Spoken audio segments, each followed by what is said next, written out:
1 লাখ টাকার জায়গায় 3 লাখ টাকার বাজেট জামাত বিএনপি ঐক্য বনাম ইসলামী আন্দোলন বাংলাদেশ তথা চরমোনাই। পিরোজপুরে রুস্তুম ঠেকাও আন্দোলনে চরম রাজনৈতিক টানাপোড়েন।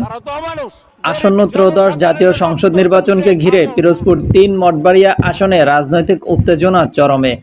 কেন্দ্রের সাবেক 4 বারের এমপি ডাক্তার রুস্তুম আলী ফরাজি, যিনি এবার যোগ দিয়েছেন ইসলামী আন্দোলন বাংলাদেশ তথা চরমোনাই পীরের দলে। দৈনিক সমকাল জানিয়েছে, রুস্তুম ফরাজি অতীতে জাপা, বিএনপি ও স্বতন্ত্র প্রার্থী হয়ে 4 বার নির্বাচিত হয়েছেন। 2024 সালে তিনি আওয়ামী লীগের বিদ্রোহী প্রার্থীর কাছে 13,000 ভোটে পরাজিত হন। বিশ্লেষণে দেখা গেছে, তিনি যেই দলের প্রার্থী হন সেই দলই এ আসনে প্রভাবশালী অবস্থায় থাকে। তবে এবার তার প্রার্থীতা ঘিরে তৈরি হয়েছে অভূতপূর্ব রাজনৈতিক সংঘাত। সচেতন নাগরিক সমাজ নামের একটি সংগঠন রুস্তুমের বিরুদ্ধে গ্রেফতার ও ফাঁসির দাবি তুলেছে।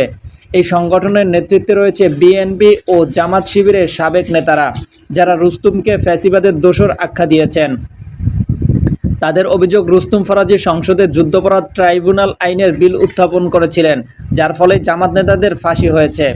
তবে রাজনৈতিক সূত্রগুলো বলেছে, আসল কারণ হলো রুস্তুম যেন ইসলামী আন্দোলনের প্রার্থী হয়ে জামাত বিএনপির ভোট ভিত্তি নষ্ট না করতে পারেন, অর্থাৎ তাকে নির্বাচনের আগেই রাজনৈতিকভাবে অগ্রহণযোগ্য করে তোলাই আন্দোলনের মূল লক্ষ্য।